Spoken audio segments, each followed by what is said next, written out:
It's time for Fully Threaded Radio.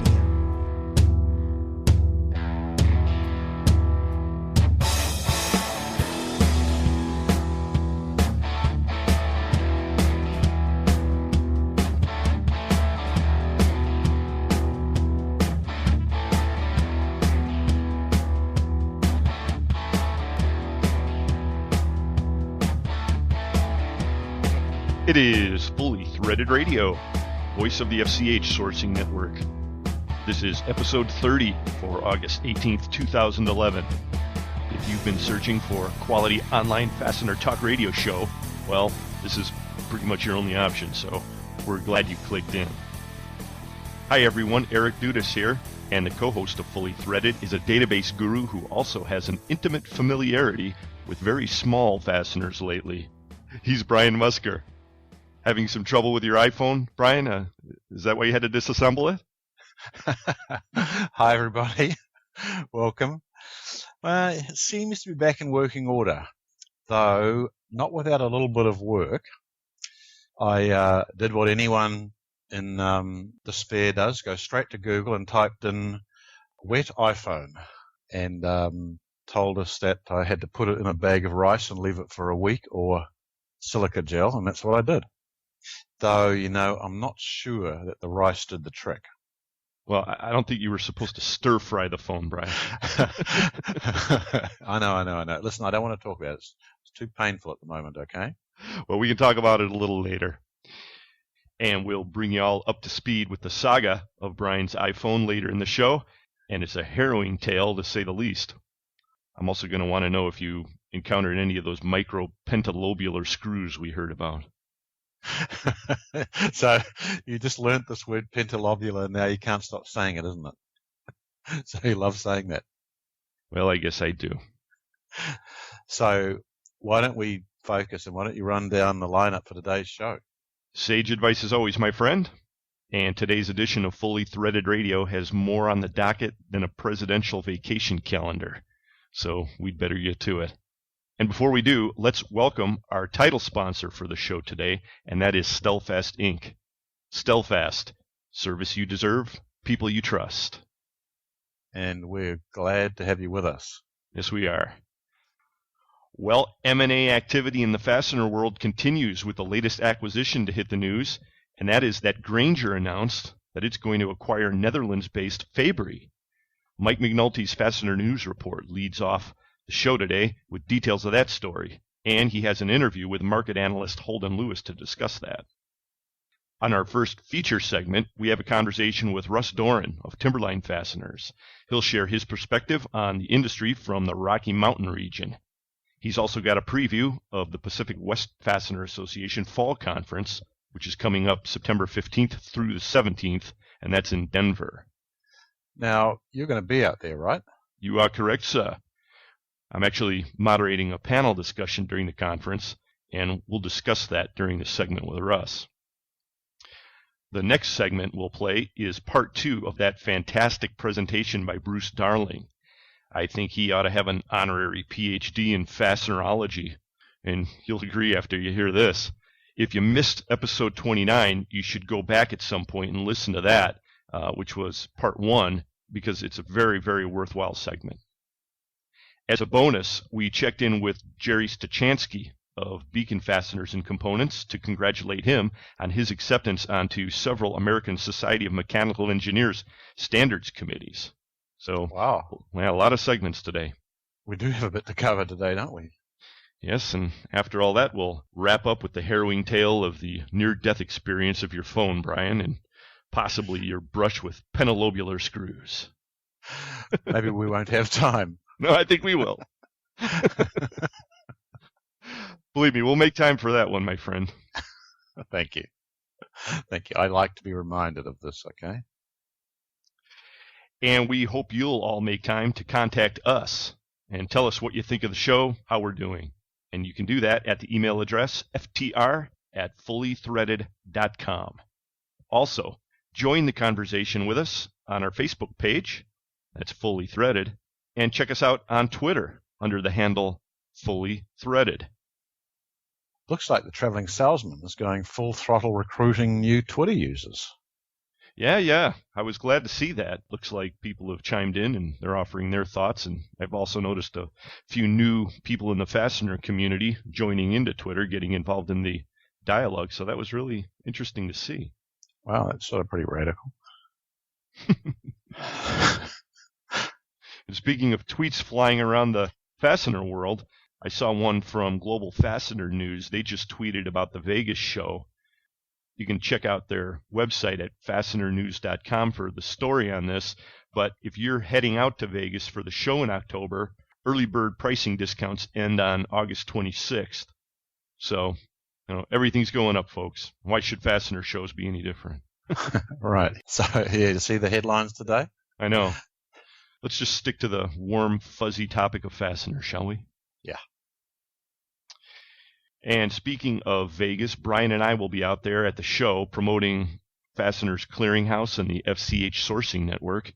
And our booth this year has been strategically selected, as it is each year. Yes, this year we're right next to the NFDA Hospitality booth.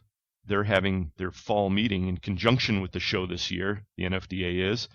And we see this is an excellent way to possibly procure some free beverages on the show floor, which is something we continue to lobby for very strongly here at Fully Threaded Radio. Well, we're always watching out for the industry, trying to make things just a little bit better. It's true. Hey, we'll have Russ Doran with us coming up, and he'll be discussing the Pacific West Fall Conference also. And I just wanted to point out I had to chop out a small part of that conversation for technical reasons. So was Skype bugging out again? No, I think actually it was the UPS guy showed up at your house, and it sounded like you just stolen a plate of raw meat from Jack the Fastener dog, actually. Wouldn't have to be a plate of raw meat. It could also be a bone. Sounds. I think we had to do a little bit of adjusting in our interview with Rob Lucas. Well, Jack really wants to get on the show, so maybe one day we'll have to have a guest appearance. All right. But anyway, the Pac-West conference is coming up September 15th through the 19th, and that's in Denver. And you can get details on their website, and that's at www.pac-west.org. Jack won't be there, though. No, in spirit, okay. In other association news, as long as we're on the subject, we got the flyer here from the MWFA, Midwest Fastener Association. They're conducting their Fasteners 101 Intro to Fasteners course, and that's happening on September 15th. So if you're not out at Pac-West, this might be something you can hit. It's happening in Elk Grove Village, Illinois, and the registration for members is $225, non-members $325. I can tell you from firsthand experience, this is a worthwhile course. I took it a couple of years back. I think I mentioned that on the show. At the time, Rich Pease was one of the instructors, and I said it before, I'll say it again, the man is like a Houdini with a torque wrench. Yeah, I remember you saying it was a really, really, really interesting seminar. Yeah, it's geared for really beginning level people, but something you should look at if you need to educate somebody on your team. Yeah. Get more details about the Fasteners 101 class at their website, mwfa.net. There was another post, speaking of the Fastener Talk blog. Traveling Salesman had put one out there asking folks how business was in their neck of the woods, and I'd actually chimed in on that one, and at the time, we experienced a little bit of a slowdown in July. At least it came off of our April and May highs. Happy to say, though, in late July and early August, I think we're nearly back up to where we were. I mean, the business through fastenersclearinghouse.com is really cranking along at this point. Yes, interesting. It's not really right across the country as I see it, and the people I talk to. Some people, I think in general, the business has gone up in this last month, the last, say, 5 weeks. And I talked to a person, a member up in Oregon, who said they've had the best year to date they've ever had. That is not the case of many companies, but it shows that there's not a lot of consistency. The industry, some people are in it better than others. Well, it's always a mixed bag, but it's good to hear that some people are setting the world on fire. It's always very heartening, especially when things are so ominous. But, I don't know where the business is coming from, but doggone, we're going to take it. Right. I mean, normally we see a bit of a dip in in mid to late July anyway, because I guess a lot of fastener companies are, people take their holidays then, so it's traditionally a time when things calm down a bit. Yep. So we're in August now, and we want things to ramp up again. I guess since we didn't do it earlier, we should point out, as we always do, that we are the people who bring you the FCH sourcing network. You can find that at www.fastenersclearinghouse.com. It's a sourcing network for the industrial fastener industry. You can get out there anytime at no charge. Use it to search and source fasteners. We hope you'll also consider using FCH to list your inventory. Sales are increasing all the time as more and more companies jump in. So get out there to fastenersclearinghouse.com. Take a look. Right.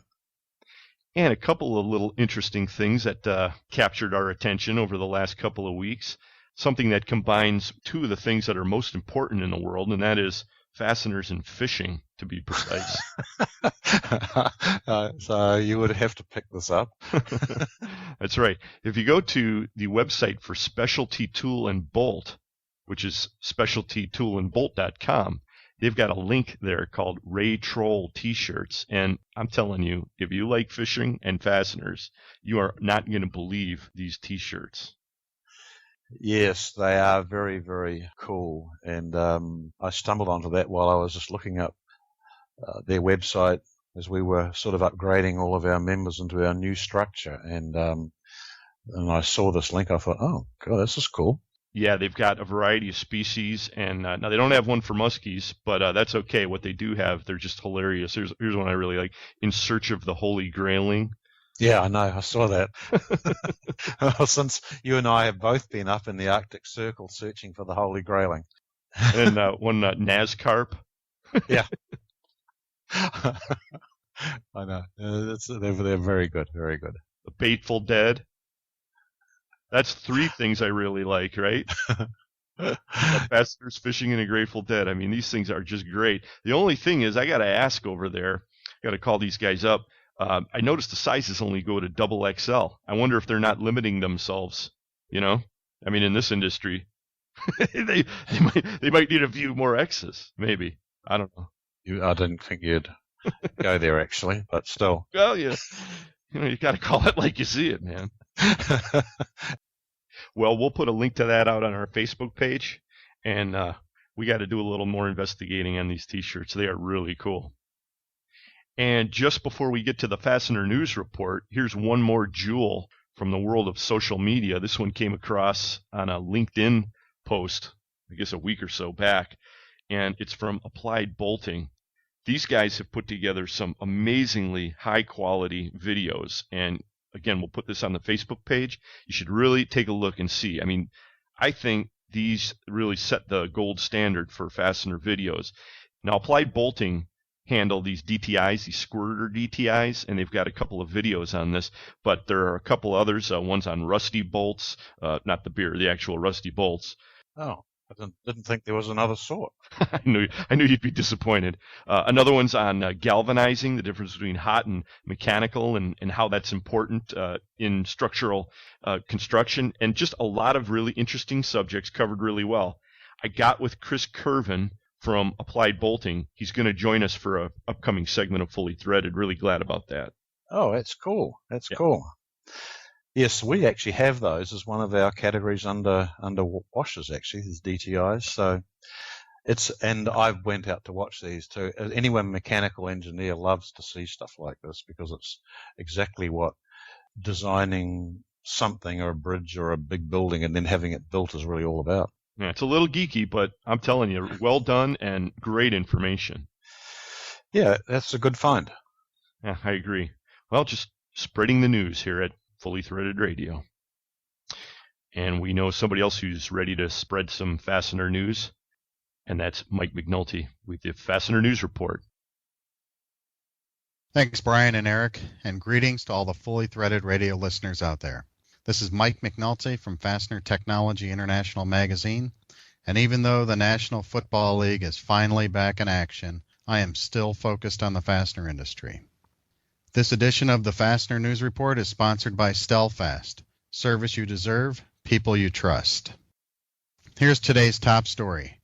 Grainger announced on Monday, August 15th, that it will acquire the shares of Fabory, a European distributor of fasteners and related MRO products. The purchase price is just over $340 million, and the parties plan to enter a definitive agreement after consulting with employee groups in the Netherlands, Belgium, and France. The deal should be completed by this year's third quarter following the customary closing conditions. Fabory is headquartered in Tilburg, the Netherlands, and with 2010 sales of about $300 million US, it is the fastener market leader in the Netherlands and Belgium.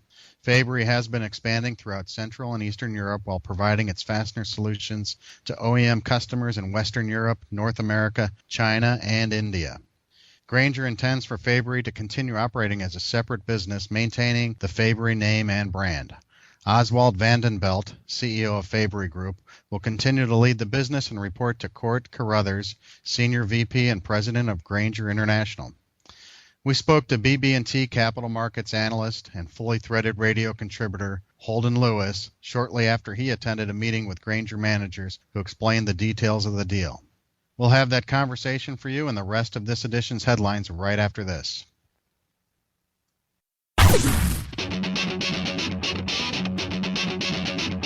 When top quality and outstanding service are at the top of your list in fastener suppliers, turn to Stelfast. Since 1976, Stelfast has grown to become an industry-leading importer and manufacturer of the highest quality industrial fasteners, specialty items, and automotive parts.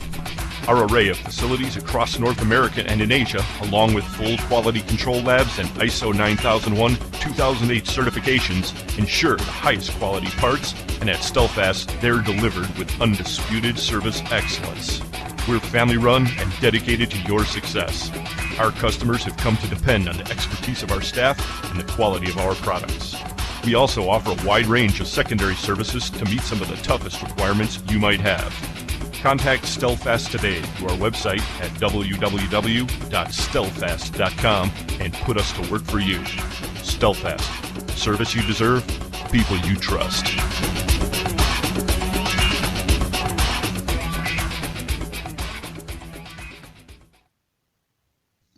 Analyst Holden Lewis spoke with Grainger officials on Monday, August 15th, and we recorded this conversation with him shortly afterwards. Our 7-minute interview covers Grainger's plans for Fabory, as well as the wider ramifications on the fastener market. Holden, the first thing I wanted to ask you is if you were surprised about this announcement that Grainger intends to acquire Fabory Group. It's both surprising and unsurprising. It's unsurprising in the sense that Grainger has been pretty vocal about being interested in doing more acquisitions, in expanding geographically. And frankly, I think that they, as well as other distributors, are also interested in getting into some of the higher margin type lines. And of those, fasteners really kind of come to mind. And so, you know, in that sense, it was unsurprising. The sense that it was perhaps surprising is that it's a pretty big deal. And it's a deal that was done in a region which is not typically thought of as being a growthier region, with a lot of these revenues coming out of Belgium, Netherlands, and Western Europe. And so there's a little element of both, but by and large, I think it's somewhat illustrative of what we're likely to see going forward, which is that many distributors, Grainger included, are going to be a bit more acquisitive than they have been in the past. Regarding the purchase price, $344 million US, or about 240 million euros. Is this a good price for Grainger or for Fabory or for both of them?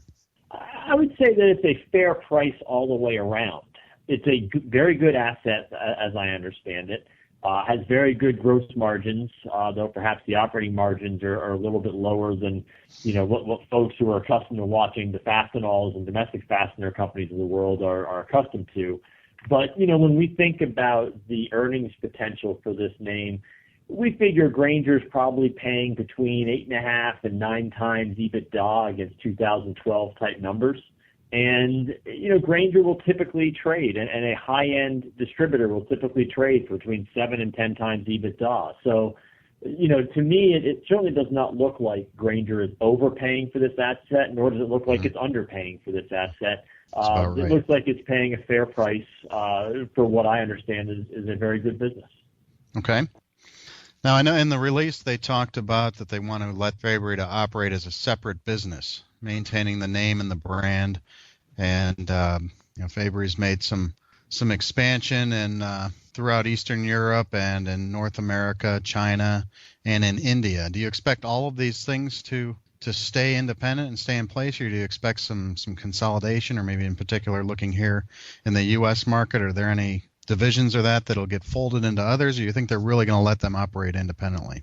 No, operationally, I think that you're going to see it run pretty independently for a couple of reasons. The first is that whereas operationally I think these two firms mesh quite well, I think in terms of what they do, there are some differences that Grainger, I think, would be kind of foolish to just do away with. And that difference is that whereas Grainger has always been a broad offering, shallow knowledge kind of organization, this Fabory, in contrast, is sort of a narrow offering, deep knowledge kind of organization. And I don't think that Grainger has any interest in changing the character of that organization. And so I think letting it operate, much as it always has, is prudent in that regard.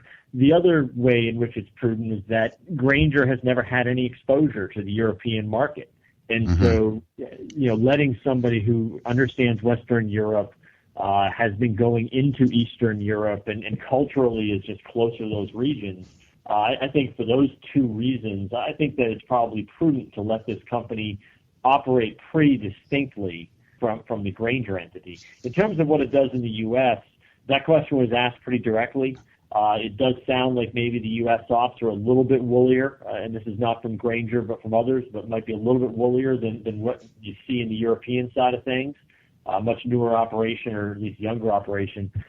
But they really reaffirmed that there is opportunity in North America, and that as the North American opportunity is currently constructed, it envisions keeping that fully intact.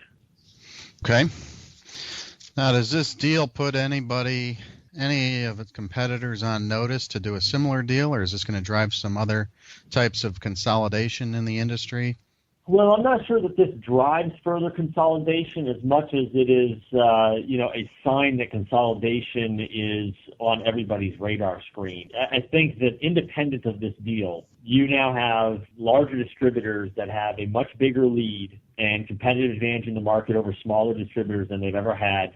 A lot of distributors with a lot of cash and some new management teams. And I think that those variables have all sort of driven distributors to want to do more on the M&A side. I know Grainger has been very vocal about it. MSC has been vocal about it. We haven't seen anything there for the most part at this time.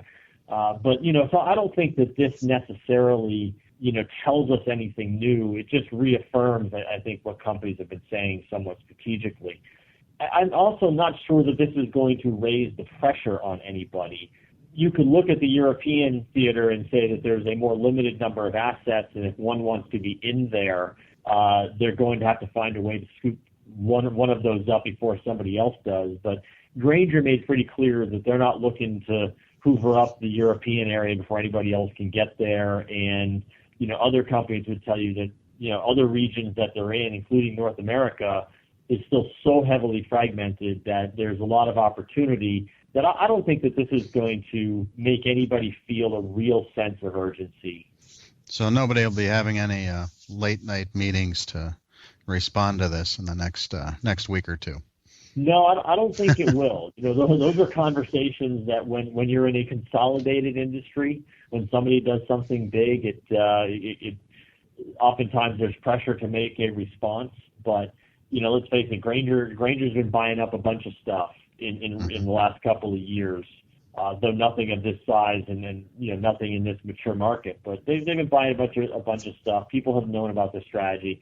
I don't think anybody's going to work an hour longer than they otherwise might have. Okay. Anything else you want to add in closing? No, strategically, I think it's an excellent acquisition. Financially, they paid a fair price for it. There's not a lot of synergies on this transaction. This is a transaction that Grainger really wanted to get into to give it not only a presence with some scale in Western Europe, but also a footprint or a foothold into Eastern Europe. And it's been all about expanding in areas where it can grow. And I think that strategically it really fits the bill. Yeah. It's apparently a much less profitable business than, again, like a Fastenal or somebody that we're familiar with. No doubt operating in Europe is part of that. But I think the big question longer term will be how much more profitable can Grainger make it.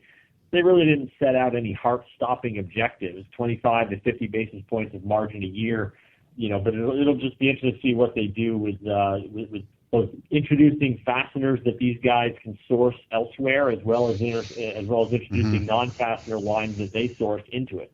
So sales synergies, I think, will be the long-term interesting element of this. Very good. Thanks for your insight. All right, no problem.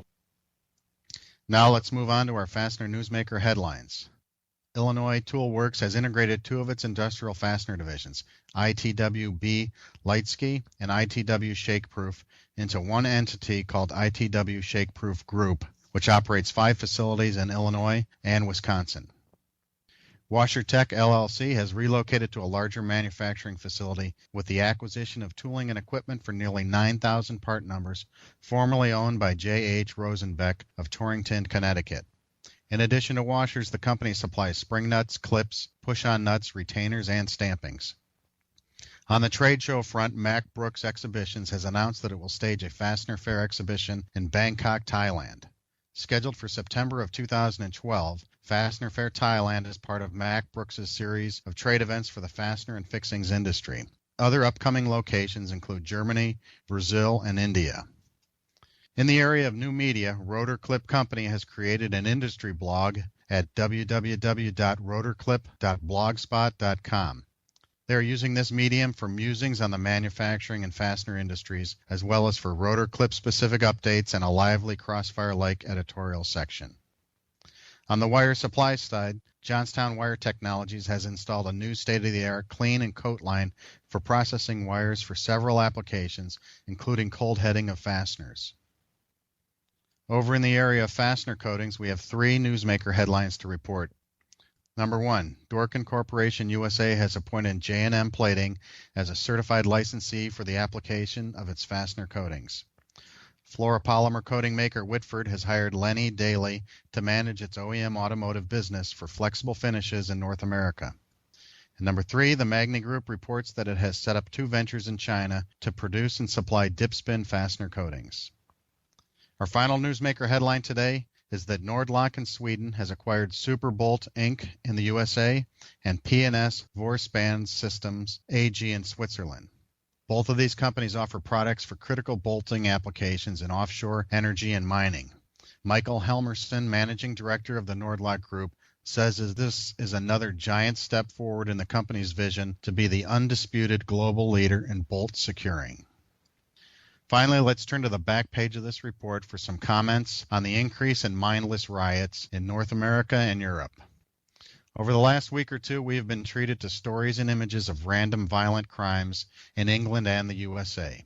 Flash mobs, gangs, and scores of young hoodlums, often organized via social media on smartphones or iPads, have terrorized innocent people and businesses simply to get what they want, hurt whoever they please, and destroy anything they don't like, just because they can. Who is to blame for this toxic attitude? I say it's due to a generation or two of bad parenting, increased influence of government, political correctness, and a perpetual focus on self instead of others.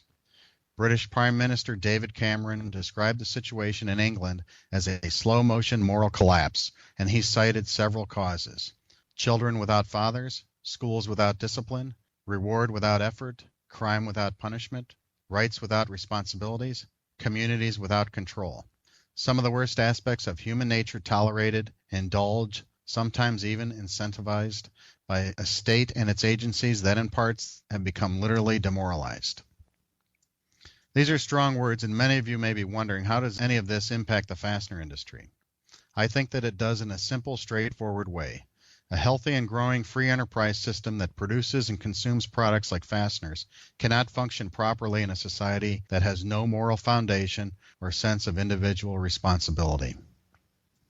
This has been Mike McNulty bringing you the Fastener News Report. The 160-page August 2011 issue of Fastener Technology is now available online at fastenertech.com and in print. Be sure to send me your news, comments, corrections, or complaints at mcnulty@fastenertech.com.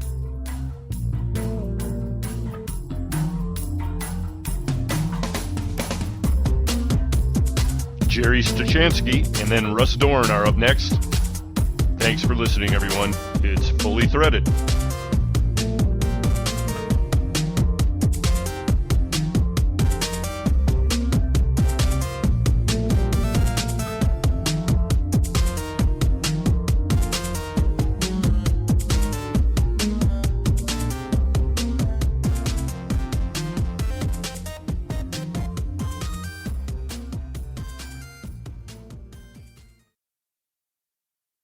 Are you going to the Pac-West conference in Denver? I'm not sure.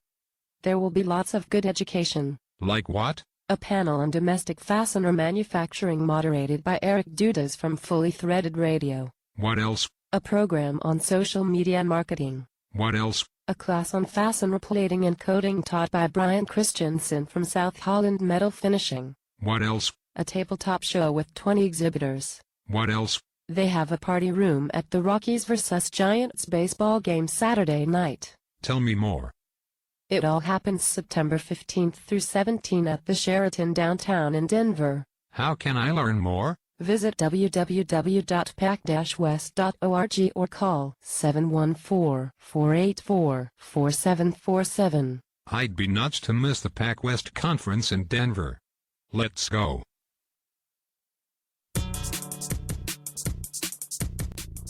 Hi everybody, Eric here. Brian and I have been talking a lot about big changes coming to the FCH sourcing network, and I hope you'll keep an eye on what we're doing. Soon, you'll see a new look and feel when you go to fastenersclearinghouse.com. But the real power of FCH is the network behind the website. And that's why we're inviting every company in the fastener industry to join the FCH sourcing network. FCH is used by hundreds of fastener and industrial companies every business day to search and source fasteners. Members are making sales on a continuous basis from inquiries flowing through the network. It's a stream of business that's growing all the time, and we hope you'll join in. That's why we'll soon announce a new membership level that will be available to every company in the fastener industry at no charge. We know you'll get the benefit, and so will the rest of the industry. To faithful FCH users who have been with us for years, we appreciate your participation, and we'll have some new features for you too. Thank you for helping us grow. Keep your eye on the FCH sourcing network and watch fastenersclearinghouse.com for details coming soon.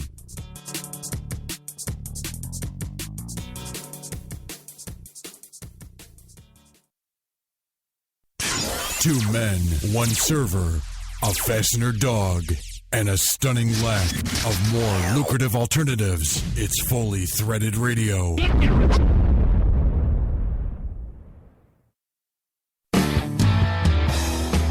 This is Matt Malky with Military and Commercial Fasteners Corporation, the secure connection. And you are listening to Fully Threaded Radio.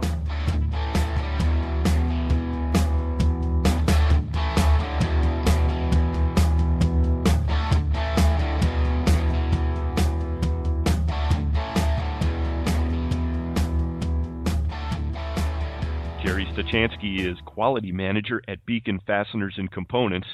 We spoke to him on episode 18 back in January. Since then, his name's appeared in the Fastener headlines when he was accepted as a new member of the American Society of Mechanical Engineers, serving on 3 standards committees. Jerry's here with us now. Thanks for speaking with us, Jerry. Thanks, Eric. It's always a pleasure to get a chance to talk to you guys. So please fill us in. What is involved on the committees that you're going to be working on, and how does it all work? Well, basically, the way this whole organization is set up is it's really put together by a series of people who basically volunteer their time. And I'm not sure if you or the listeners are aware, but all of the ASME standards are basically put together, and there are requirements where after a certain amount of time, every one of these standards have to be reviewed and basically reapproved or changed or submitted for changes to kind of keep everything up to speed and up to date as far as the industry and moving forward. And this is all done through committees and basically all done by people like myself in the industry who are volunteers.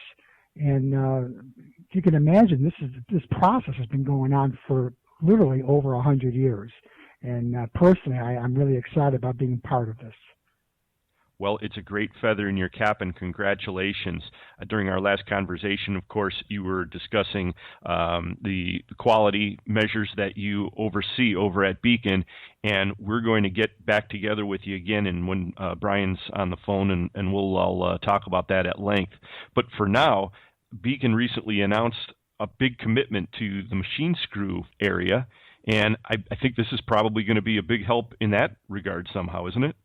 Oh, I'm sure it will. Absolutely will. We're excited about the fact that Beacon has now pulled in an enormous amount of machine screw product line in our catalog products. And we're excited at a simple fact that not only are we bringing them in, but we're bringing them in from manufacturers that are really a top quality out there as far as the manufacturers and the factories that have been historically making machine screws. We've had to work very hard to make sure that these machine screws that do come into our catalog are coming in under the same strict requirements, quality requirements that we've already established here at Beacon. The idea of having to inspect them and test them, it's been a huge project for us, but everybody here at Beacon is really excited, and everyone's pulling their own weight and doing what's really necessary to do. And I'm even excited even more because of the fact that I'm part of this committee. It's going to give me the opportunity to really understand threads and components, the interaction between the fasteners and mating parts, how fasteners work. I've just recently passed the CFS exam over at the IFI a few weeks ago with Joe Greenslade, and I'm excited about being part of that now as well. So the timing couldn't have been better for not only Beacon, but also for our customers as well as our suppliers. Well, you're making a great team even better, and congratulations to you once again. Boy, I thank you for talking with us, and I look forward to our next conversation, Jerry. Eric, pleasure's all mine, and can't wait to get together with you guys and talk some more about what we do here at Beacon. Jerry Stoczanskyj, Quality Manager over at Beacon Fasteners and Components.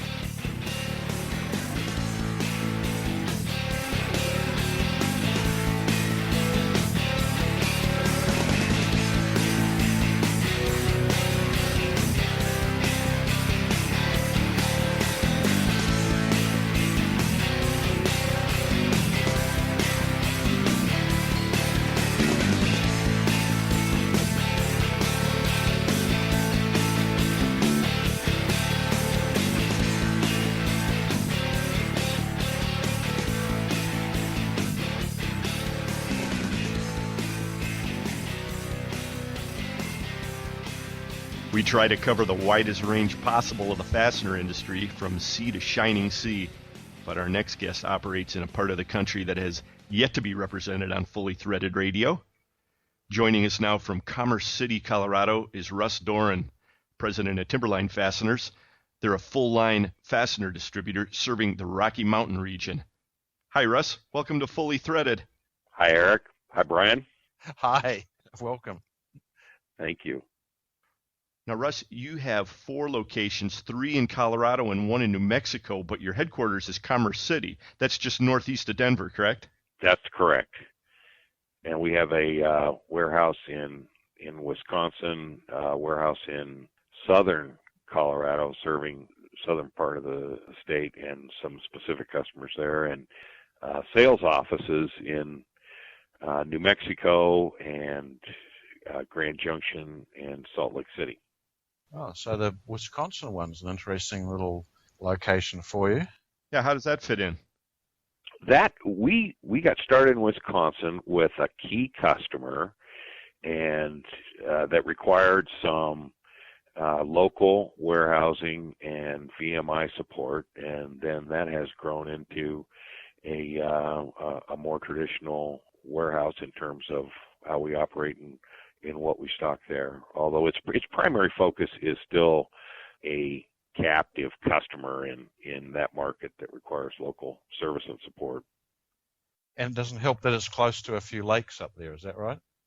Yeah, La Crosse is on the Mississippi. It's a great setting, and south of the Twin Cities, about 2.5 hours. Yeah, that's a great part of the country. But so is your main operating environment, and that's the Rocky Mountain region. Yes. Say, I was reading on your website, it says Timberline formerly A&I Bolt and Nut. There sounds like a story there. What is it? Yeah, so A&I Bolt was the original company name. A&I Bolt was formed in 1923. We changed the name to Timberline in 2000. We were at that point part of a holding company, and there were 3 Timberline distribution businesses. That has since changed, and we all are independent currently, but we had 2 sister companies in the steel service center business and the plastic pipe, valve, and fitting business. But A&I Bolt was, in its formation, A&I was automotive and industrial, was a family-owned company for 70 years. And operated in various locations in Denver, but their origin was with an automotive focus, and from that they grew the business into what was in the kind of the 60s was kind of the traditional full line fastener distribution business, and had a big counter business, and kind of during the era when MRO type product was traditionally purchased over the counter. That was their strong suit. And as industries and purchasing practices changed and new competitors appeared, like the Fastenals of the world, then it became a much more focused business in later in life. And today is our focus is primarily OEM and construction. We serve the construction industry through retailers, through hardware and lumber retailers, and have a package program that supports that side of the business. Well, at what juncture did you join in with the company? I joined the company in 1990, and it was really undergoing that transformation from being a real MRO-focused walk-in trade type business to being a more bona fide OEM VMI supply with added services and capabilities. And so it was an interesting time to get in the industry, and we saw just tons of change on both sides.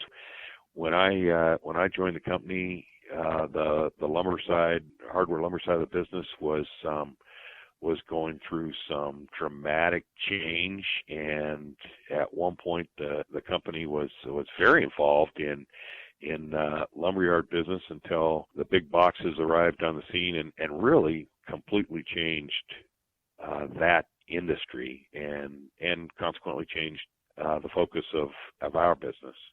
And during that same period, we saw big changes in the industrial side of the business, where manufacturers that were traditionally regional were being rationalized and making moves to Mexico, Asia, wherever there was lower cost manufacturing, and being replaced by folks that added more value or technology. And so, big changes, especially in this market.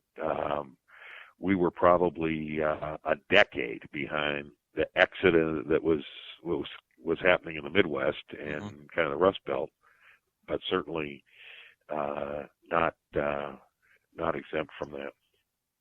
Well, we were talking before we started recording a little bit, and you were kind of mentioning a little bit about this, but there was kind of a lull in the exodus, and you have seen kind of a resurgence in the exodus of the local manufacturing or the local sourcing. Isn't that what you were saying? We have, in this market in particular, we saw with the slowdown and really the recession that became global in 2008, we saw a lot of traditional manufacturers in this market use that as an opportunity to accelerate some of the plans that I think they had been considering, but we're continue to enjoying, a strong market. And in 2008 and 2009, we saw really an acceleration of manufacturers leave the Rocky Mountain region, either as part of a consolidation with other under or underutilized facilities, or just as part of an accelerated strategic initiative that they're waiting for the right time to pull the trigger on. So we have seen a lot of business leave to Asia in particular. I was going to say, is it to other parts of the U.S., other manufacturing centers, or out of the U.S.? Well, I would say in our case, we've seen both, but predominantly out of the U.S.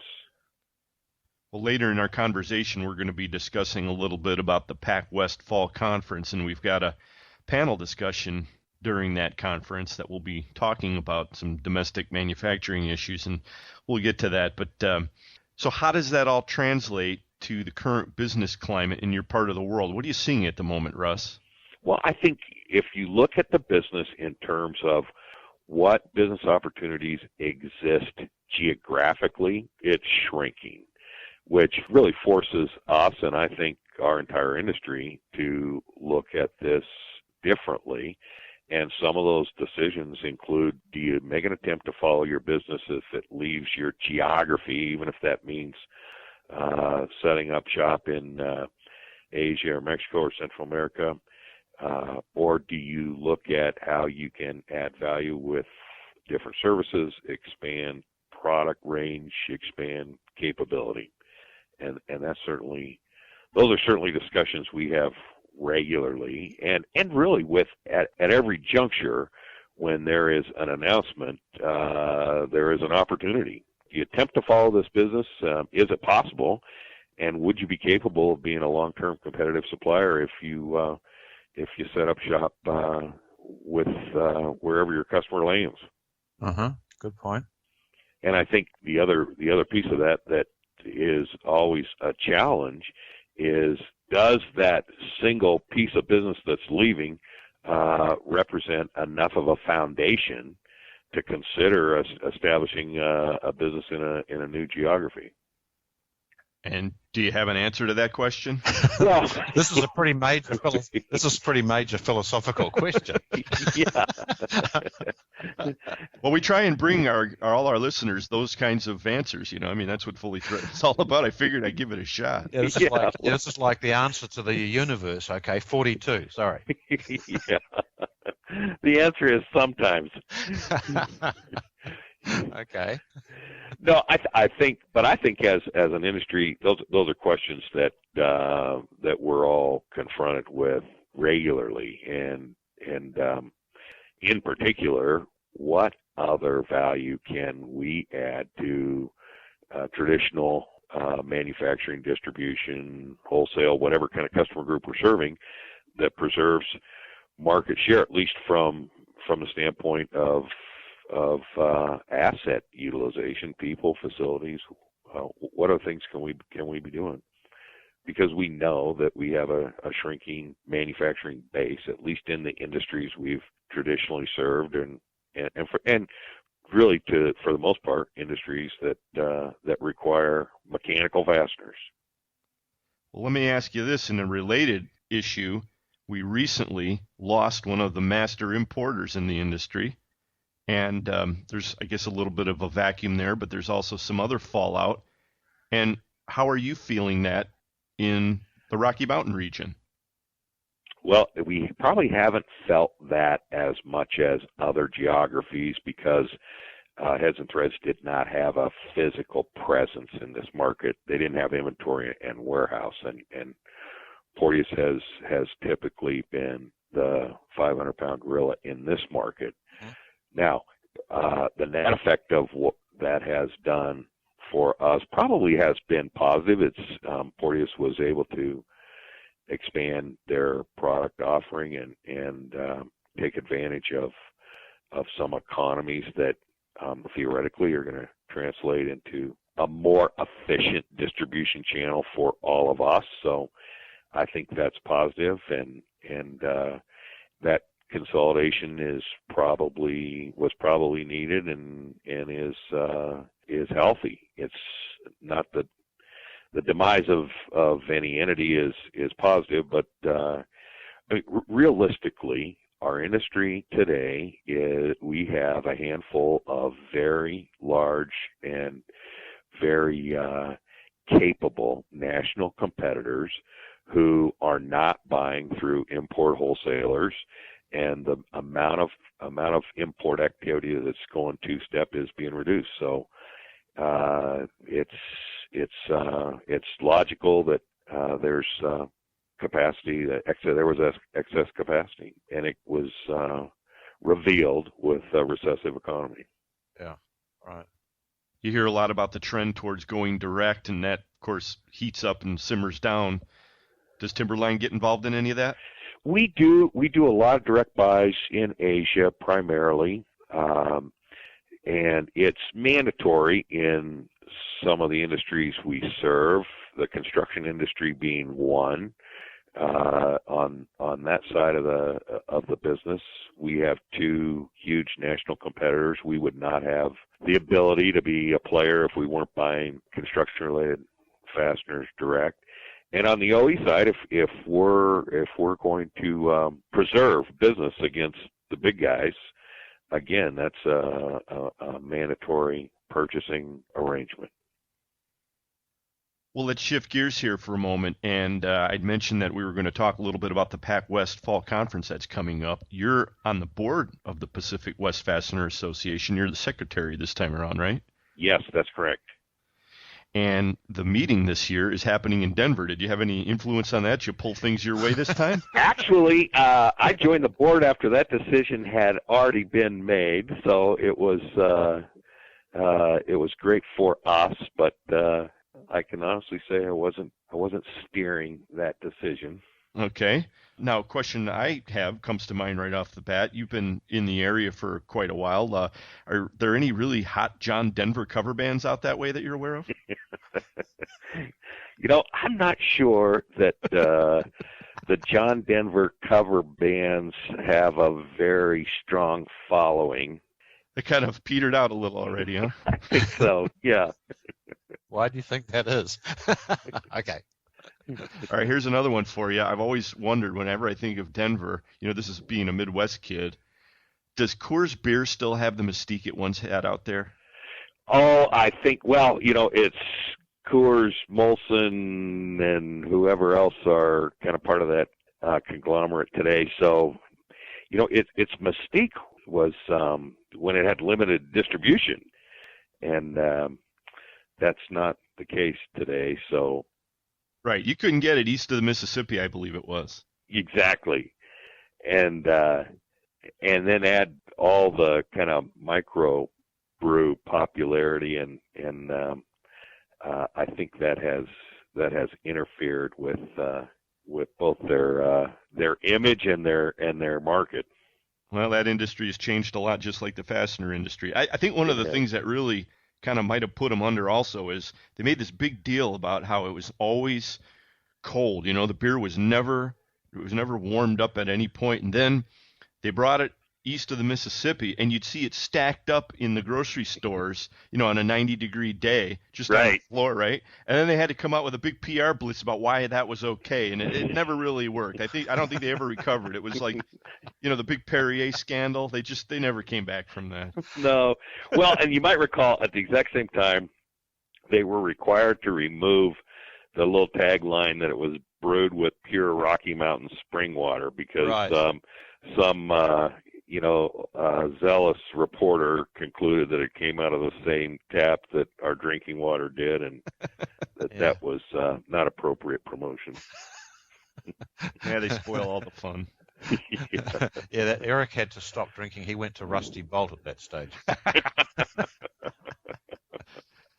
Well, so there are some advancements being made. Well, let's talk a little bit about this Pac-West conference. It's coming up on September 15th through the 17th, and it'll be at the Sheraton downtown in Denver.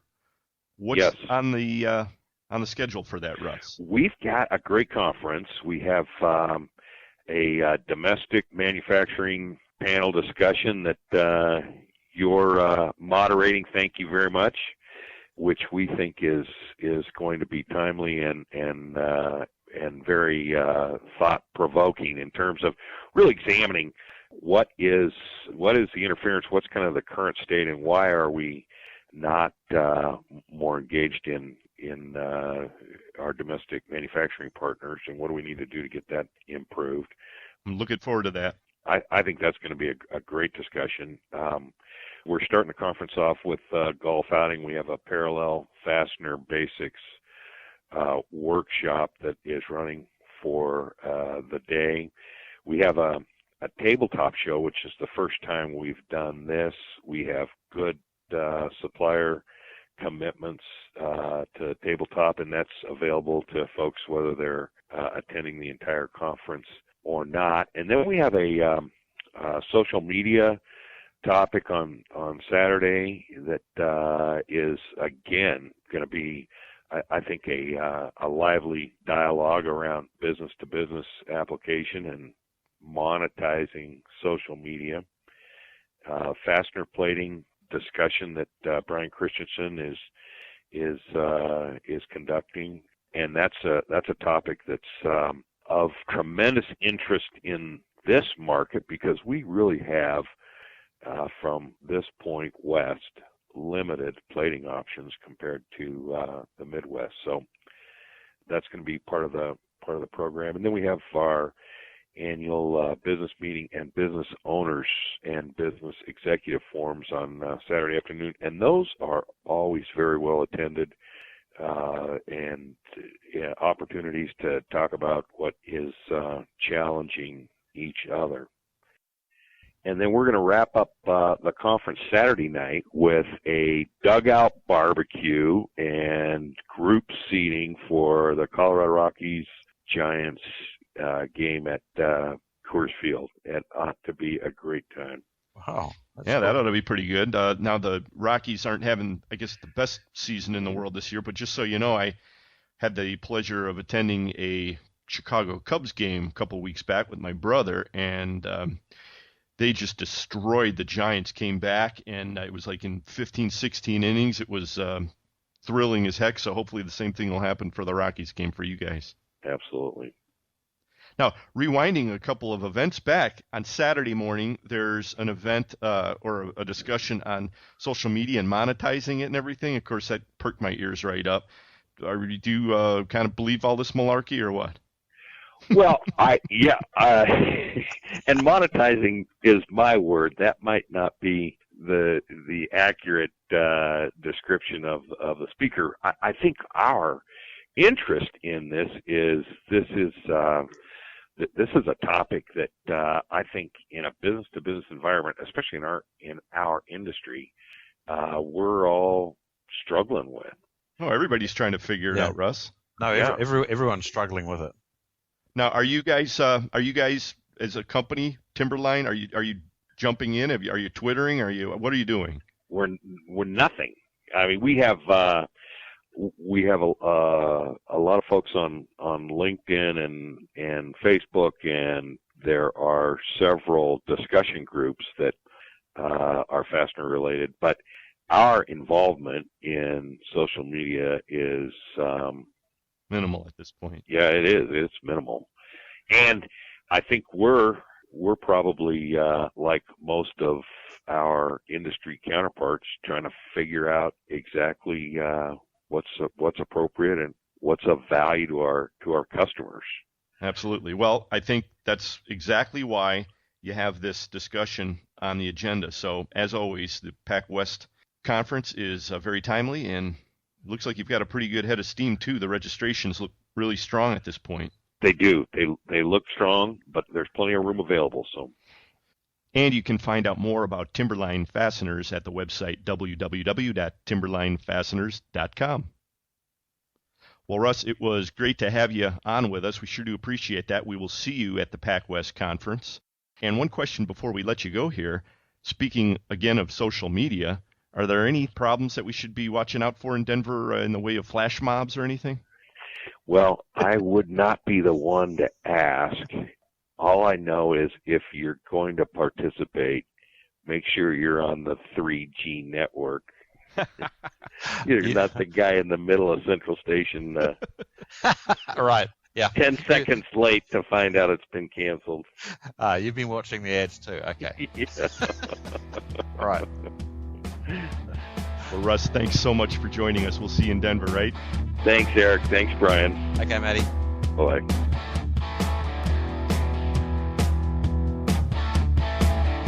Up next, it's part 2 of Bruce Darling's presentation to Pac-West.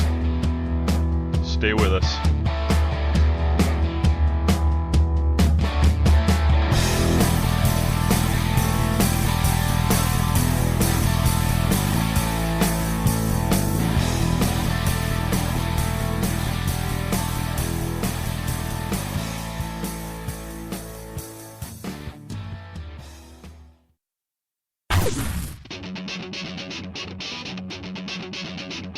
When top quality and outstanding service are at the top of your list in fastener suppliers, turn to Stelfast.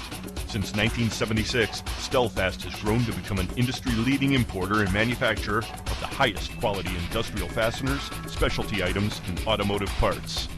Our array of facilities across North America and in Asia, along with full quality control labs and ISO 9001-2008 certifications, ensure the highest quality parts, and at Stelfast, they're delivered with undisputed service excellence.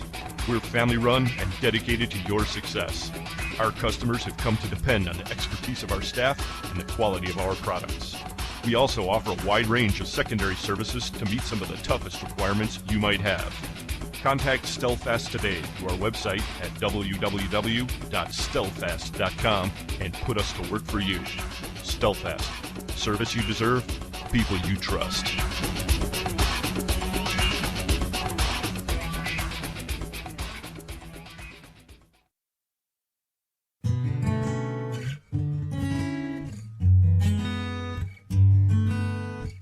This is Tom Buddenbone. I am the membership chair for the NFDA and the partner in Technology Components Southwest. I'd like to invite you to consider membership in the NFDA. Some of the benefits to membership include tremendous industry networking, business education via the Institute for Trend Research, economic insights with the quarterly trend reports from a service that's provided to us, global perspective when buying and selling all over the world, tremendous benefit in information sources from Asia and Europe, gives you an opportunity to strengthen your relationship with other members, both suppliers and distributors. We offer an annual meeting that has ESPS session, which are a series of 30-minute scheduled meetings with existing companies you do business with, and more importantly, for companies that you don't do business with and want to learn a little more about. Our goal is to gain new members, both distributors and associates or manufacturers and large importers.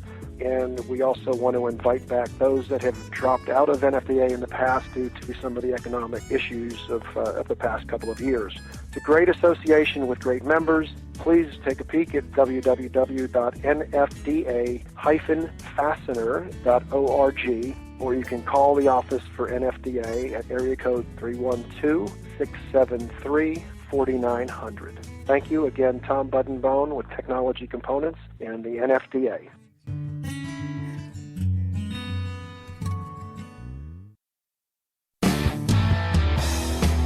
Hi, this is Jim Squillico at Alltech Specialty Fasteners in South Windsor, Connecticut, your authorized Apex distributor. You're listening to Fully Threaded Radio.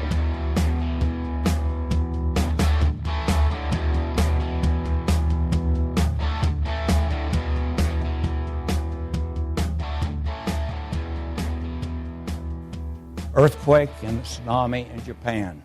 This was at 2:46 on a Friday afternoon. That big earthquake hit. The moment it hit, the 30-foot tsunami came in. You all watched it on the news. Over 10,000 people died in that event. And we've got a big problem now in Japan. The nuclear reactors tried to shut down. The buses stopped. The phone system went down. A lot of the electrical things stopped. The problem is it also stopped the machines that was cooling the nuclear factories. And you've been watching that on the news too. We contacted a couple of retired Porteous people. Some of y'all may remember Yamamoto. His wife Chilko worked for Porteous for a lot of years. They retired back to Kobe, Japan, which is south and west of Tokyo, undisturbed by the tsunami or the earthquake. But we said, Yama, what is happening with your steel mills over there? Tell us what's happening. He says that Nippon Steel has one of their steel factories there in the area and was damaged by the tsunami more than the earthquake. It is shut down. It was going to be shut down for a while, and last week he said they are producing again. They're making steel that's being sent over to make car tire rims. That's the steel they were doing. Previously, they were all wire rod. So they've a bit changed their steel until they get their factory fully going. Sumitomo Steel, same thing. One of their factories was heavily damaged with a fire caused by the earthquake. They shut down. They lost one of their furnaces. They are back up operating, and they are producing steel for the auto industry and wire rod and wire bore. JFE Steel had damage at one of their plants. They shut down. They opened again in mid-April. They plan to move that steel mill to another part of Japan this summer. Okay, not a lot of fasteners come out of Japan other than automotive. That's the big one and the big volume that comes out. But the steel produced there, they do make our structural bolts, they make our grade 8s, and they make our sockets. So those three product lines, which is pretty important to all of us, are going to be affected by the steel. With the damage in Japan, you certainly expect there's going to be a shifting of where does steel go. Rebar is going to become a big thing in Japan because they got to rebuild it.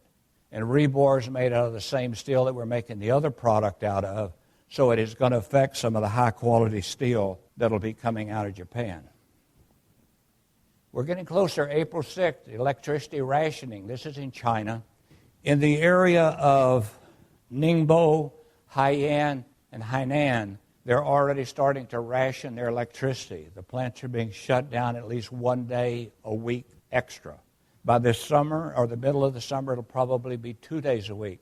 Now, that area of China and the Ningbo, Haiyan area, that's where the hot-headed product comes from. So the big bolts, the big hot-headed product is being affected by these electrical shutdowns.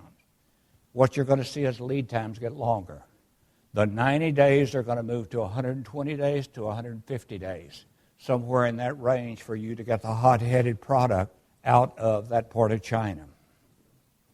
April 14th, Cleveland Research sent out a survey to all their manufacturers and industrial distributors and said, what did the Japanese earthquake do to the business?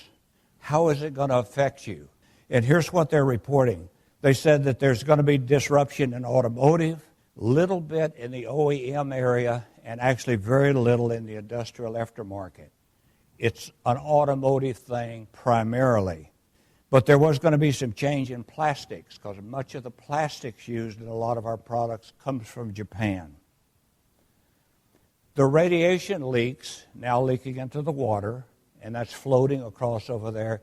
If it moves into the shipping lanes or over toward China, could affect our containers coming from China. Our government may decide we have got to check every one of them. That's going to just delay things. It's not going to stop the flow of product, but it's going to slow down our product and our supply chain a little bit. It hasn't happened yet, but they aren't through with the problems of those nuclear reactors yet, so it still could. We could see shortages in synthetic rubber, in bearings, and we know we're going to expect some shortages in the steel to make sockets, to make grade 8s, and to make some of the structural bolts. Early May, we sent our buyers to China, to Taiwan, to Thailand, and to Korea on this trip. And they went over and they reported to us that in Taiwan, supply of steel is not a problem. Steel prices are going up slightly, and we would be expecting about 5% over the next 6 months. Okay, that's what we think is going to happen. The weak U.S. dollar is a problem. It has stopped getting weaker, and the Taiwanese government is supporting the NT dollar at about 28.5 to 28.8. So that's now stable. So we should be okay there. The problem they're having in Taiwan is heat treating. If you deal with Taiwan, or if you deal with us who do deal with Taiwan, you know that a lot of that product out of Taiwan is heat treated. The heat treating is taking up to 40 days to heat treat product unless you have your own unit. If you don't have your own unit, it costs over $1 million to put one in, and the EPA, their government agency over there, won't let you have the license to put it in. So heat treating is not going to just disappear as a problem in Taiwan real soon. In China, we find that, again, steel is fairly stable. There's plenty of it. So they're buying their wire rod and not having a problem with that. Hot form ports, lead time is moving toward 120 days. We expect it to move toward 150 days. We're going to still get product. It's going to start coming to us a little bit slower. That area of Ningbo, high-end, has really been affected by this. We visited Thailand. The primary reason there was to visit a thread rod factory we buy from. It's not that we're having a problem getting thread rod. It's not that we're having a problem with the thread rod. The problem is they won't label it right. Okay, the tube is round, and we put the thread rod in it, and we use guns that read barcode. So rather than running the barcode down the tube, they turn the label 90 degrees, and it gets to run around the tube. You try to barcode around something, it won't work. So we've had to say, you got to change the barcode, just turn it 90 degrees, and we're going to love it. They put them in the wooden crates.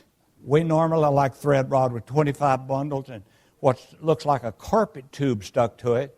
So we could walk up in the container with a snorkel, stab into that carpet tube, lift that out of there, and walk out with it. And we can unload a container in less than 30 minutes. They nail it to the wall of the container. They nail all of the things together. They set them crossways in the container so you can't walk into them straight with a forklift. So we went over and just showed them pictures of what it ought to look like. Like I said, we don't have a problem with the product. We just have a problem getting it out of the containers once we get it over here. Those negotiations went well, but we haven't seen a container yet with carpet tube or one that we could easily unload. In Korea, we were visiting a structural factory, the old Korean Bolt, as y'all used to know it. We did business with them many years ago. It was good to visit an old friend to talk a bit about structurals. About 15% of their business is structural bolts, and we obviously need a lot of structural bolts.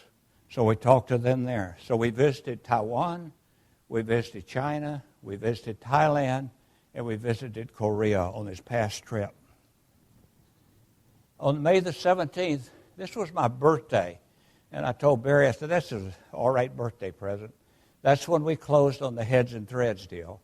We closed and bought the inventory of heads and threads, the fixed assets, and part of the intellectual properties.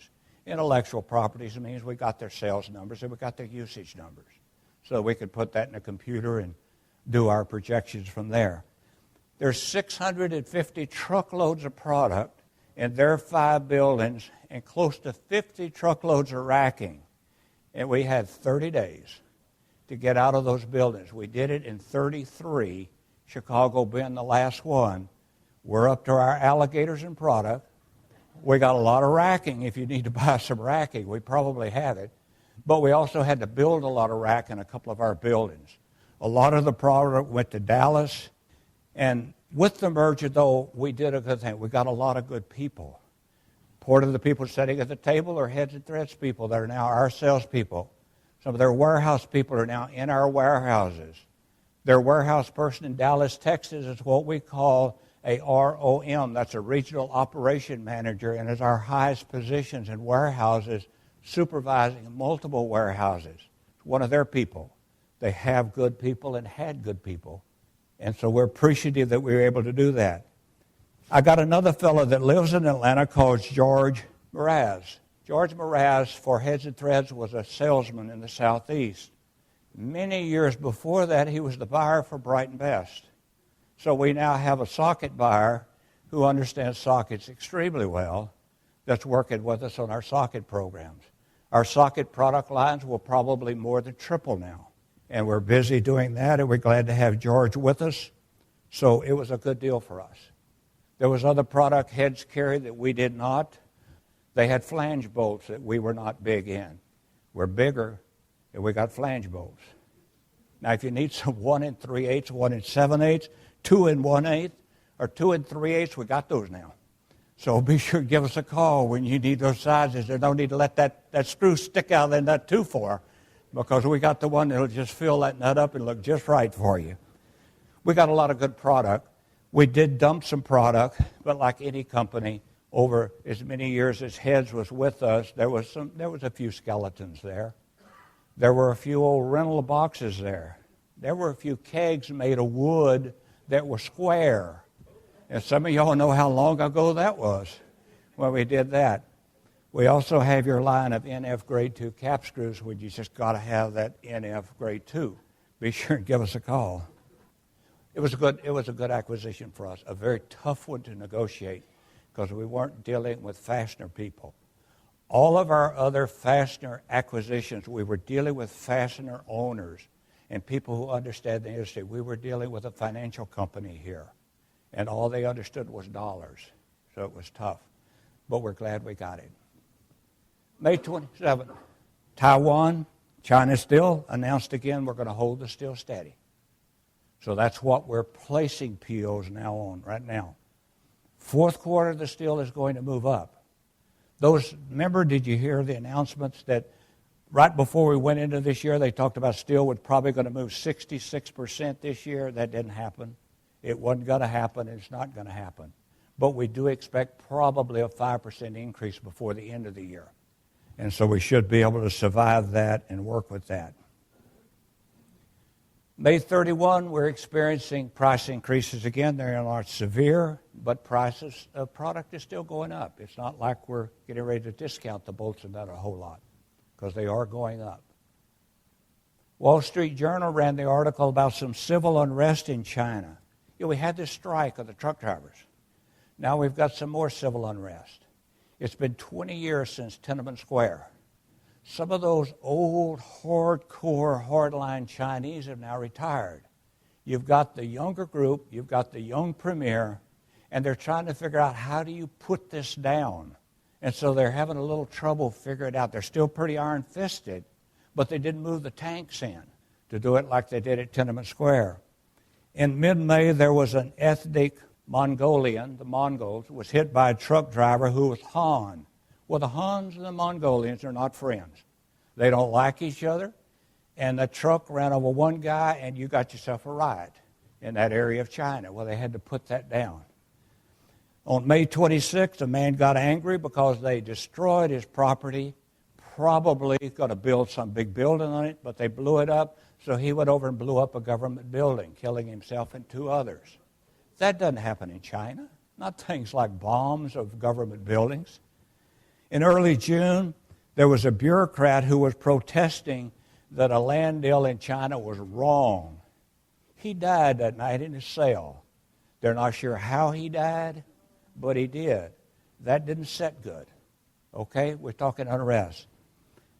A migrant worker and migrant workers just north of Hong Kong in June 10th, 11th, and 12th, a 3-day one. Now, this was in all of our papers a little bit. There was a pregnant lady who was selling goods on the street, and the police moved her and her cart, but moved her pretty roughly. They rioted for 3 days there over that. It's not a big deal, but you're seeing unrest. And you're seeing the government trying to figure out, how are we going to stop this without bringing in the tanks? This is going to happen. I'm not saying they've got a big problem, but I wouldn't say the problem is over. China has got some internal problems they've got to deal with. Let's talk about what we see, where are we going. A lot of this information is coming from our vendors, because each time I speak to a group like this, I write them. And I tell them, okay, tell me what to tell the people, what's going to happen. Now, they're going to project a little heavy on the increase of price side, and we know that. So I'm going to pare that down a little bit for you. But they're going to tell us what's happening with their industry and their countries.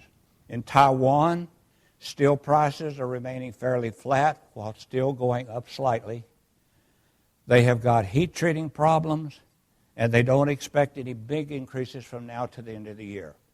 The U.S. dollar has stopped getting softer at the moment, and the Taiwanese government has said we're going to hold the NT dollar at 28.8 to 28.5. So now the factories know what they're going to be paid, and that can settle things down a little bit there. The factories are fairly busy. We hear Fastenal is buying big time. They've earned a lot of money over the last 2 or 3 years, and rather than paying it as dividends, they have decided, let's invest it in inventory. Let's go buy stuff. Some of our vendors are talking about the orders are maybe 45% higher than last year.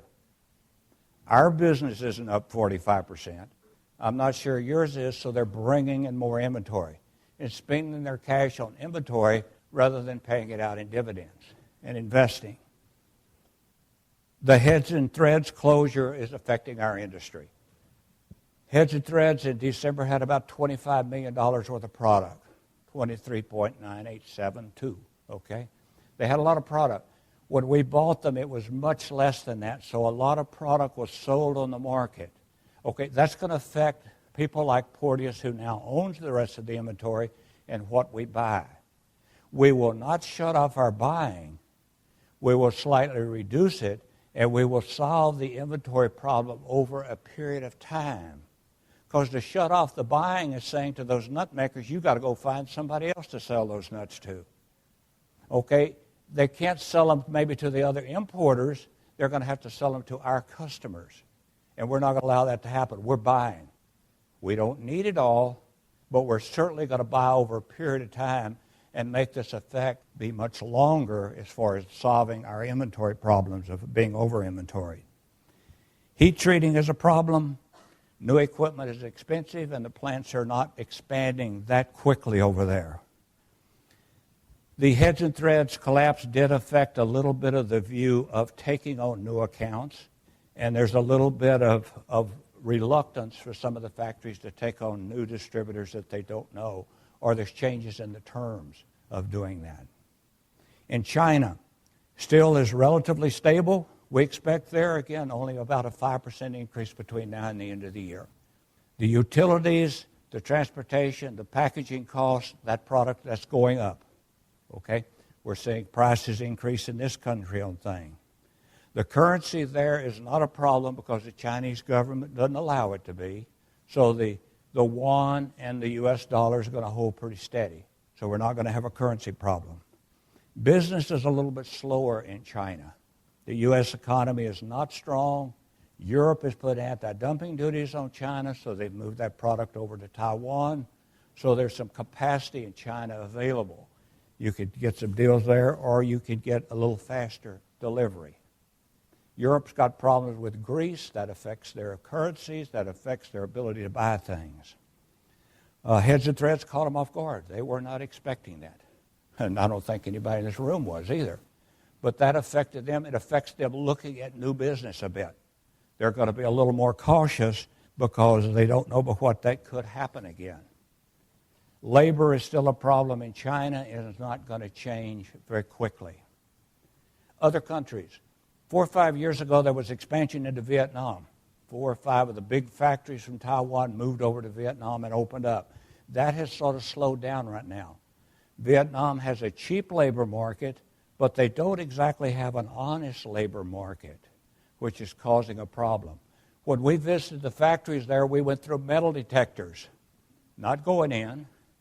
We went through the metal detectors coming out because the employees are carrying out all the equipment, in their pocket, and they got to check it for metal so they can keep it in the plant. And it's just that's a little bit different when you've got that situation. They'll work it out and they'll figure it out, but that's happening. There is incentive to move to some of the other Southeast Asian countries. India continues to promote their factories pretty strong. You read a lot about India. You see them at our trade shows and doing that. There are some extremely good factories in India. There are some factories in India that are not so good.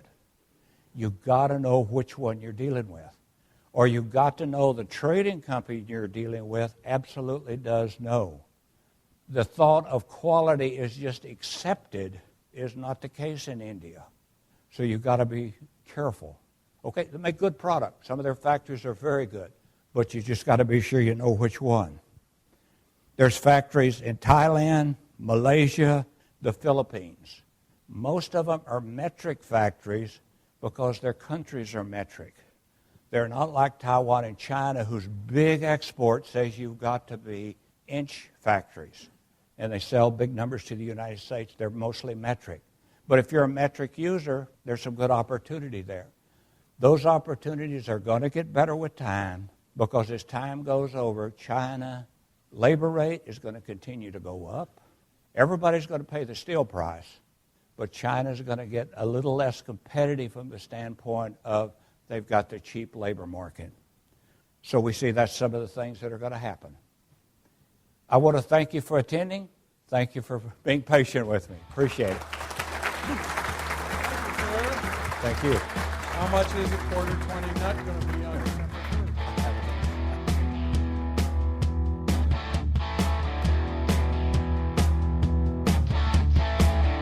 Next time the skies look heavy, ask yourself, do you know where your iPhone is? A tale of a calamity narrowly averted, coming up next.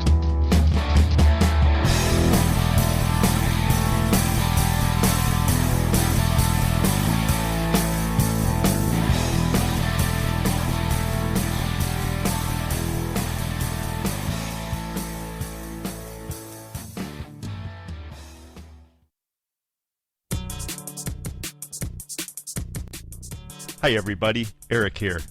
Brian and I have been talking a lot about big changes coming to the FCH sourcing network, and I hope you'll keep an eye on what we're doing. Soon, you'll see a new look and feel when you go to fastenersclearinghouse.com. But the real power of FCH is the network behind the website.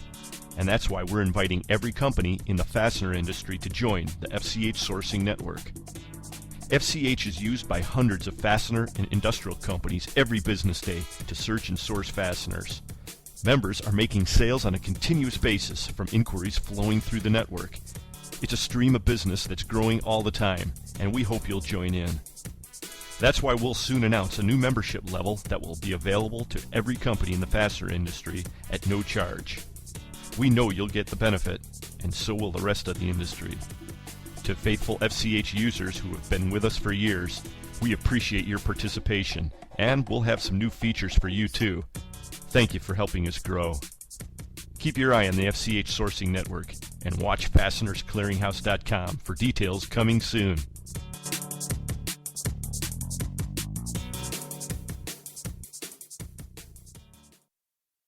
Hi, this is Hugh Hewitt for the Injured Marine Semper Fi Fund, www.semperfifund.org. Over the past 7 years, twice a year, the wonderful people who operate the Semper Fi Fund and many amazing Marines who have been the beneficiaries of the charities that have supported the Semper Fi Fund, including many thousands of individual donors, have come into my radio studio to tell their amazing stories of serving their country, of being wounded, and how the Semper Fi Fund has helped them make that transition back to recovery. Unfortunately, Bethesda and Walter Reed are full again. More and more men and women are coming back from the war injured, sometimes awfully so. We need the Semper Fi Fund to be there for these Marines and those soldiers, sailors, and airmen who served alongside of them. Please consider a gift to the Semper Fi Fund. Very low overhead, extraordinary capacity to get money where it needs to get in a hurry, and great management, including some of the senior Marines who've ever served under the flag. When you're looking for something to do that will make an impact, please check out the Semper Fi Fund. That's www.semperfifund.org, www.semperfifund.org.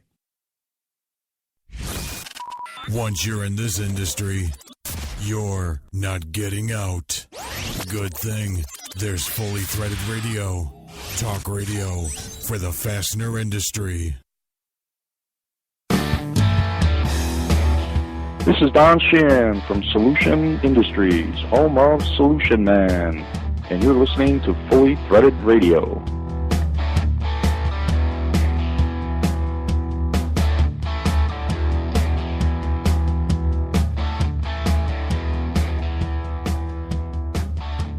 And Eric, back with you with more AAA plus rated Fastener Talk Radio. No downgrade here. You know, I like the way Bruce says wire. He says war. Yeah, war. That's sort of the southern way. Now you can tell really he knows what he's talking about when he says it like that, war. Oh yeah, no, he's extremely interesting man to listen to. Well, he covered a lot in that presentation, and thanks again to him and to Vicki Lester for letting us run it and for getting the recording done. You know, there were more reports of unrest at some Chinese factories just this week. So his comments about labor issues over in China, you know, they may even have been a little bit understated. Yes, well, of course, there's issues at some other factories. They're working 24-hour shifts continuously in China to try and produce the next version of the iPhone.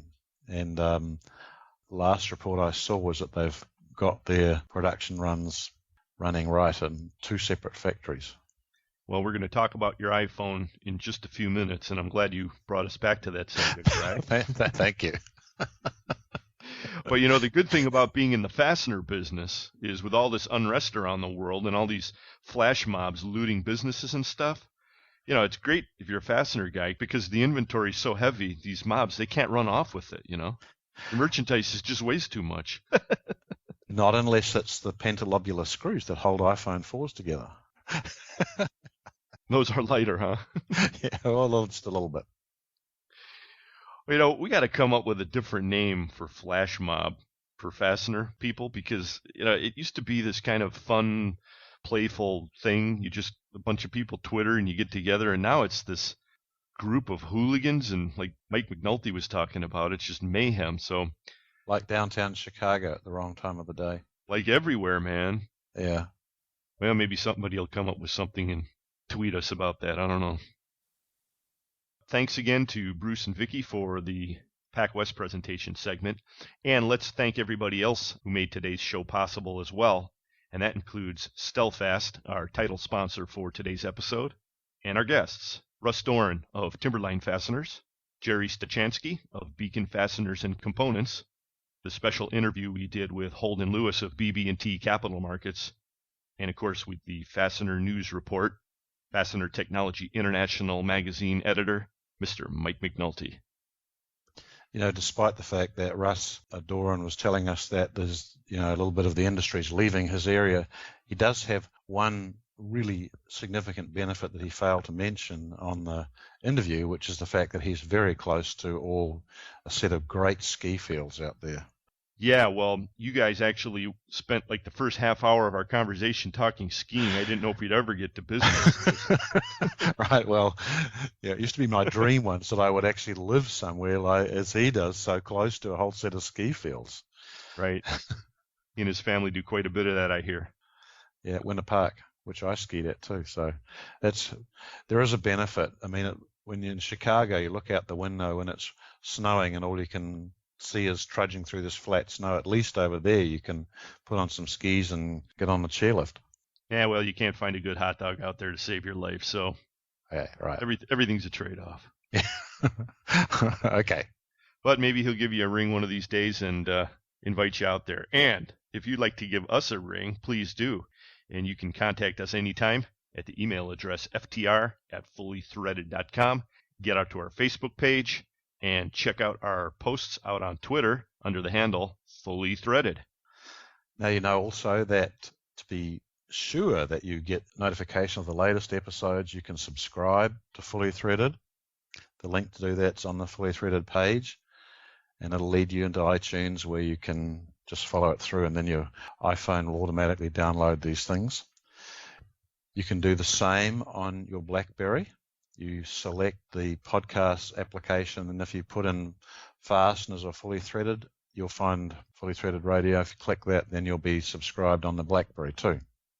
And as it turns out, our resident expert on Fully Threaded listened to on the BlackBerry is Fidelis Fasteners' Jackie Ventura. I was talking to her yesterday, and she said that she discovered yet another way to listen to Fully Threaded on the BlackBerry. And that is that you can just go right to the website and download the MP3 and play it that way. BlackBerry, of course, being an MP3 player. That's what she did. Okay. So it's easier. Good.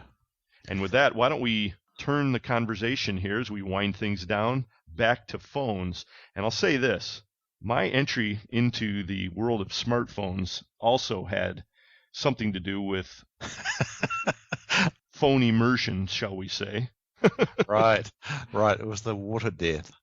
I was actually brought kicking and screaming into the smartphone world because I was walking out with my favorite old Nokia phone. I had all kinds of things in my hand, my laptop, probably a bunch of papers and things, and I had my phone balanced on my coffee cup while I was locking the front door leaving. And lo and behold, yeah, you guessed it, the phone fell right into my coffee.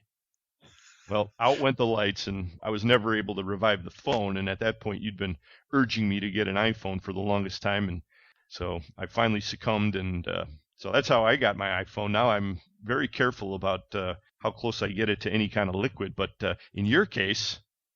Right. Mine wasn't quite the same, but through a terrible error, I left my phone outside in a thunderstorm. I got distracted and asked to do something else, and the result was that I found it the following morning in a puddle, and it was completely soaked. And so I shook the water out as best I could, and I realized I was in deep trouble. So I went online and researched all these things, and they said that basically you have to get the silica gel. You've got to try and get the water out of it, and you can use rice, or silica gel's better. And I put in a plastic bag surrounded by silica gel and left it for a week. And surprisingly, it actually did turn on.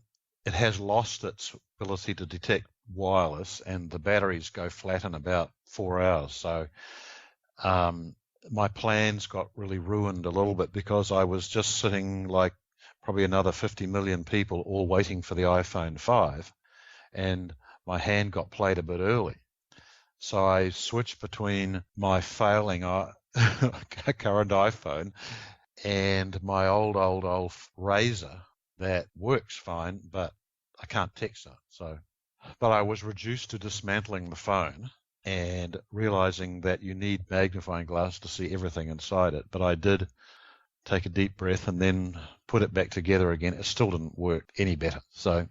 Now, does the iPhone 5 have those micro pentalobular screws that we have all been hearing about? It will have. My one, the ordinary old iPhone 3GS, like yours and mine, is a standard, what's called a 00 screwdriver head. So you just get a very small, it's a very small Phillips.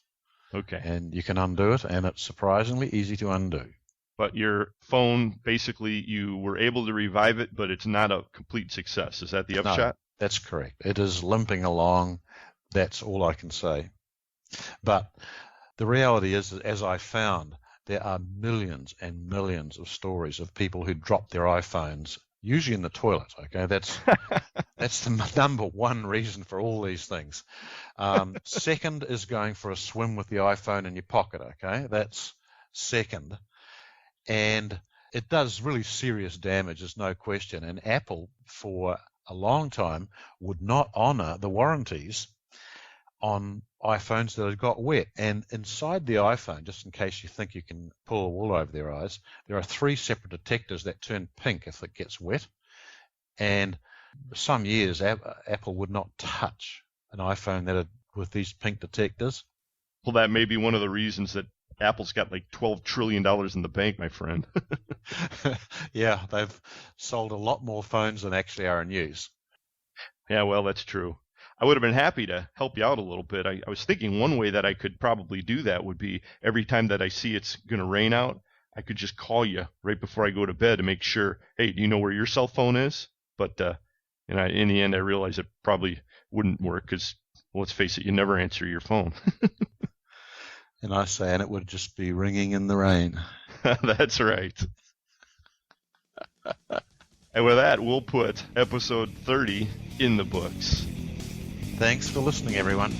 That's right. We really do appreciate it. For Brian Musker, this is Eric Dudas.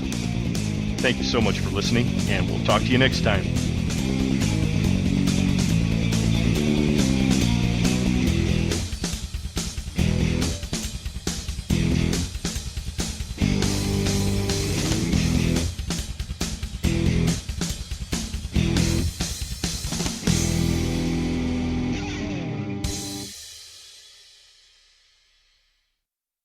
Fully Threaded Radio is a production of Fastener's Clearinghouse. Music provided by Audionautics. I can't think of anything else to say at the moment, okay?